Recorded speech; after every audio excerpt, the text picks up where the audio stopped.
Commodities, obviously, just understand the variety of like the life cycle, how it exists, how the production works in the sense that the earth actually how it works. So energy, one of your biggest, most important commodities. People always talk about Saudi Arabia, how that work, OPEC and so on, because it influences everything that you do, inflation when you're driving and so on. So what do you make refined products from? You crude oil, natural gas, obviously to do with heating. That's actually how Enron created weather derivatives, is through natural gas. If it's a very cold winter, then your natural gas prices tend to spike. If it's a very hot winter, your natural gas prices go down. So that's actually how they created a weather derivative. Anyway, organisms, blah, blah, blah. You guys can read through that. That's not necessarily so difficult. Industrial metals, copper, aluminum. Think about China when they're expanding all the infrastructure. Iron ore is a massive input into steel, which is a massive input into a variety of products, including infrastructure products. So that's why that type of demand is extremely important. So you have high GDP growth, then your miners tend to do very well due to the fact that their products have got a place where they need to go to. Grains, I mean, that's also self-explanatory. Stuff that you produce, soybeans, maize, etc., goes to either into products that you produce from that, whether it be bread or other processed products. And then obviously it also goes into feeding animals. So obviously depending on what happens with your maize and your grain prices, that impacts your protein prices because there's a conversion cost to that. So when you look at Astral and you look at those type of companies, then what's happening to the grain prices, because that's an input into producing chickens, that's the most important part of actually the margin that the guys will get from that.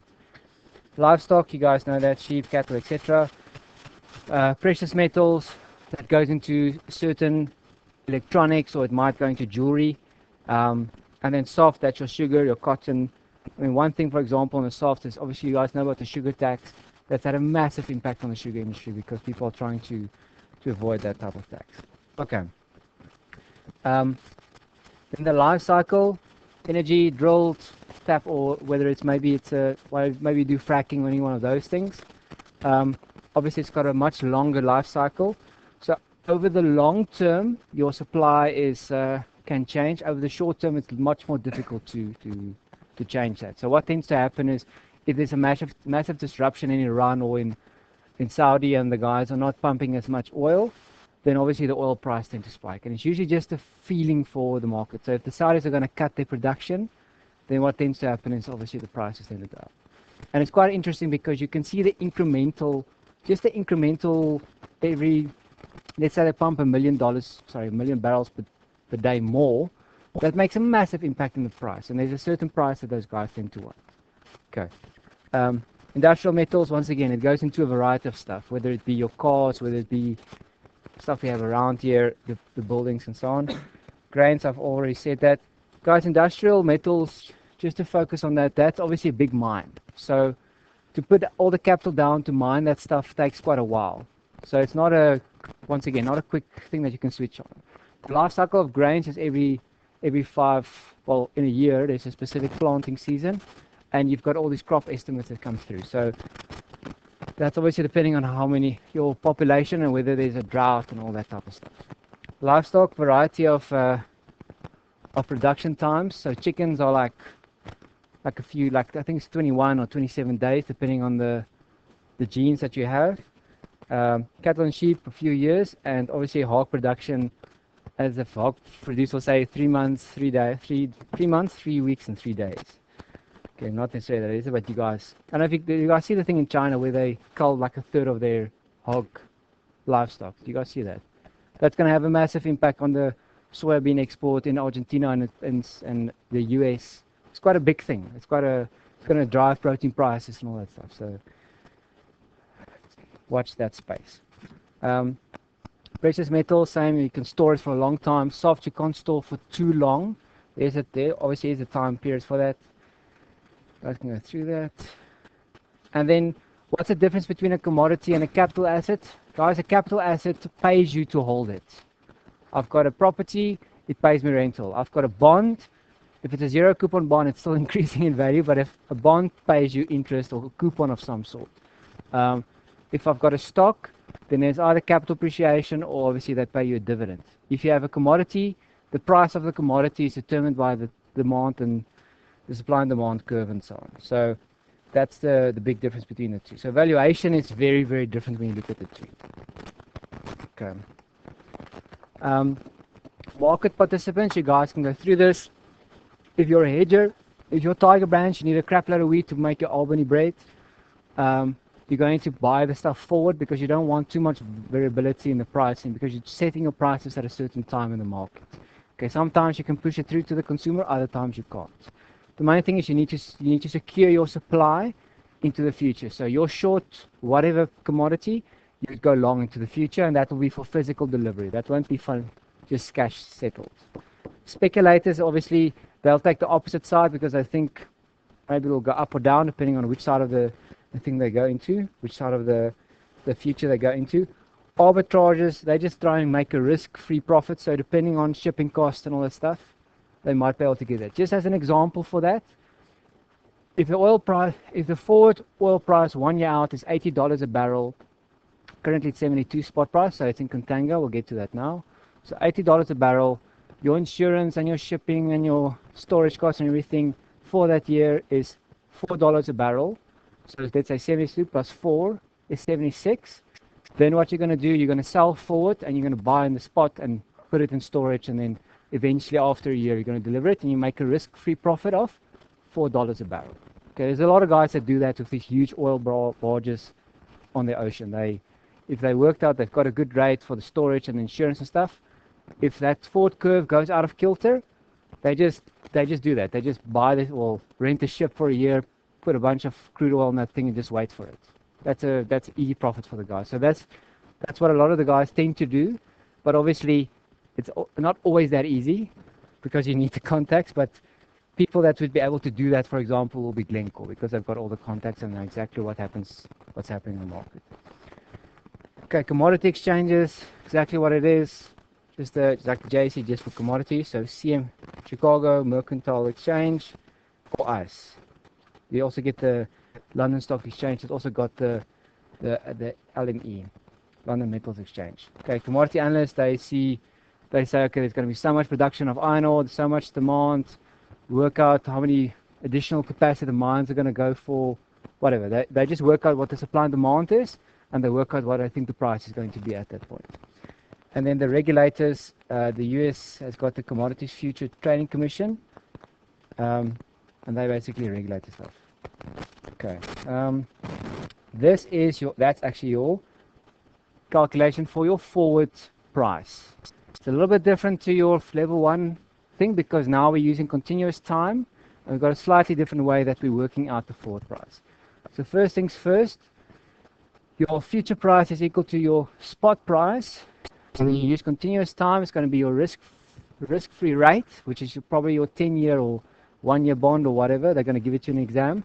You're going to add your storage cost to it, and you're going to deduct your convenience yield.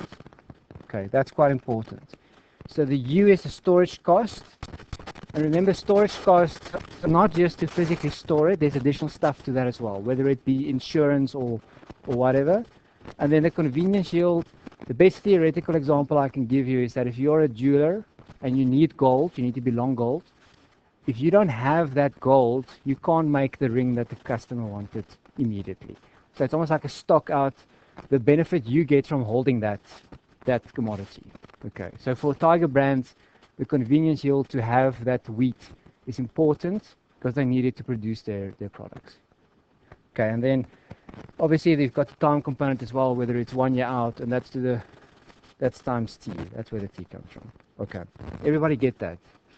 And this is a lot more complicated than you guys did in level 1. Level 1 you just add and subtract and stuff. This is obviously continuous time to the power of stuff. So then we go to the definition of backwardation and contango. Now backwardation, I just want to explain this quickly.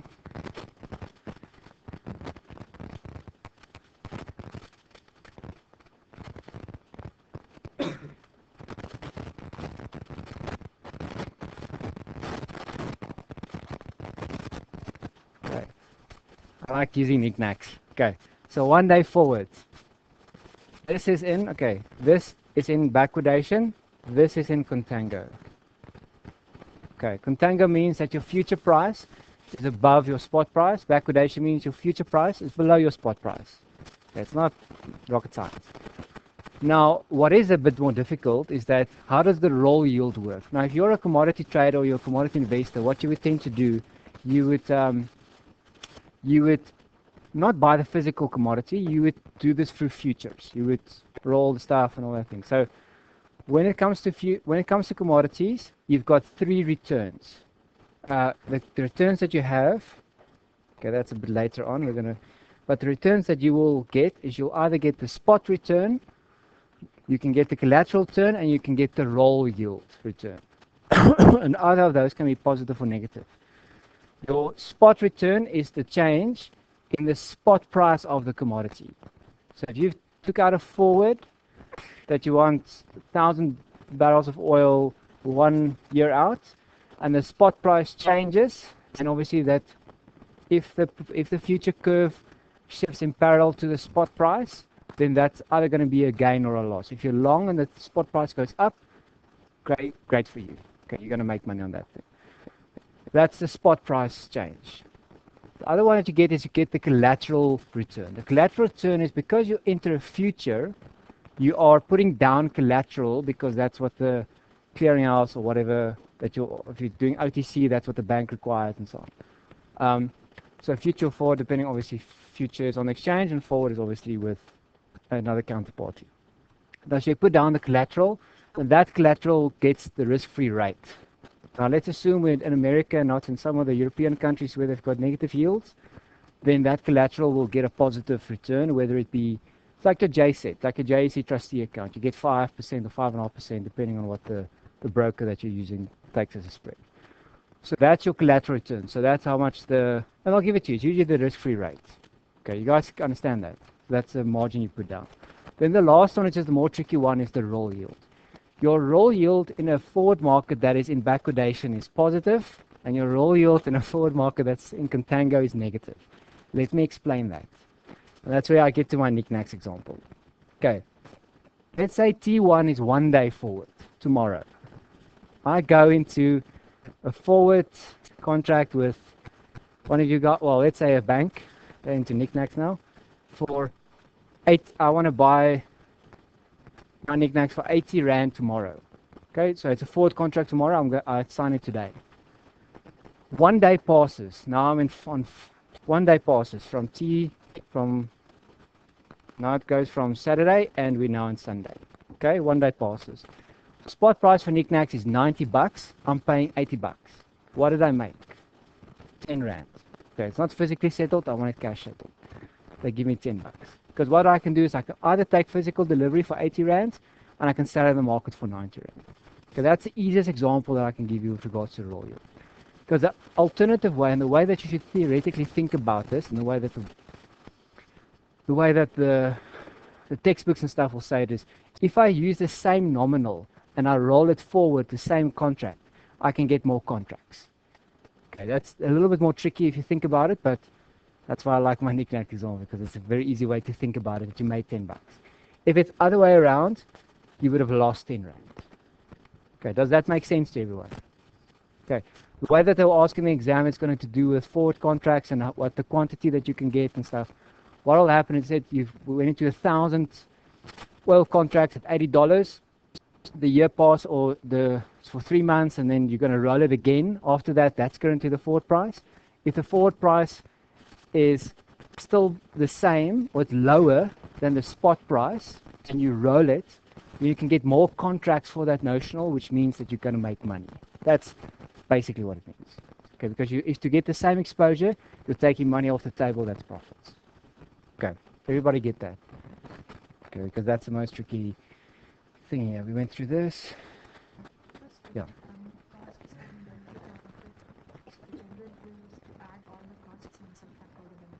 Yeah. Add all the costs because it pushes the forward price. Yeah. Okay, then there's different theories as to how they determine the forward price. So there's the insurance theory, the heading pressure theory, and the theory of storage. So I basically told you guys the theory of storage. Like that's what it's going to cost. Put it into a silo and then wait for a few months or whatever. The insurance theory and hedging pressure hypothesis are kind of the same thing, different side of the coin. Just think about Tiger Brands that's basically trying to hedge it. They're taking out insurance that they don't want to have too much price risk on the wheat and so on. Guys, you can read through this. It's not particularly difficult. Okay, that's not a difficult one. And this is what I talked, that's a mistake there, should be spot. That's the stuff I just spoke about the different returns. So you have the spot return, which is in the current market, the spot market. You have the collateral return, which is to do with the margin you put down, if you're going to get the risk-free rate for that.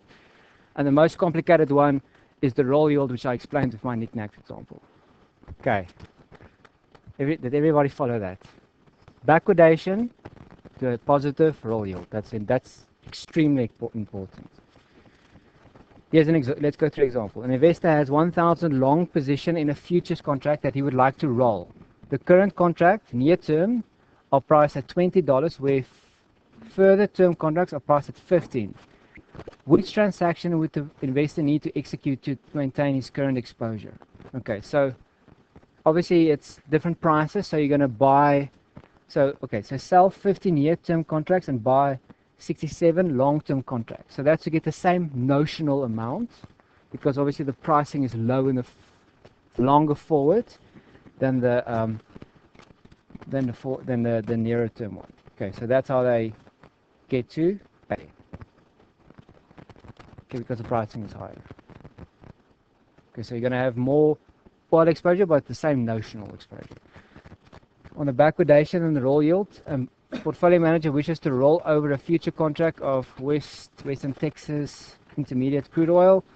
The current contract nearest to expiry is priced at $100 per barrel. The 3-month future contract is priced at $92 per barrel. Calculate the roll yield. Spot is basically, you can say 100, future is 92, spot 100, that's your roll yield. So it's going to be positive. It's very important that when you calculate this, that it is positive, because you know that the market is in backwardation because the forward price is below the spot price. That is the way that you're going to sense check this in the exam. If you get to a -1, you know you're wrong. Okay, you guys can go through that. Tango, same thing. I need to go through that.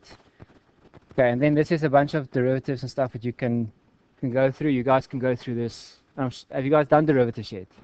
I'm not going to go through this thing.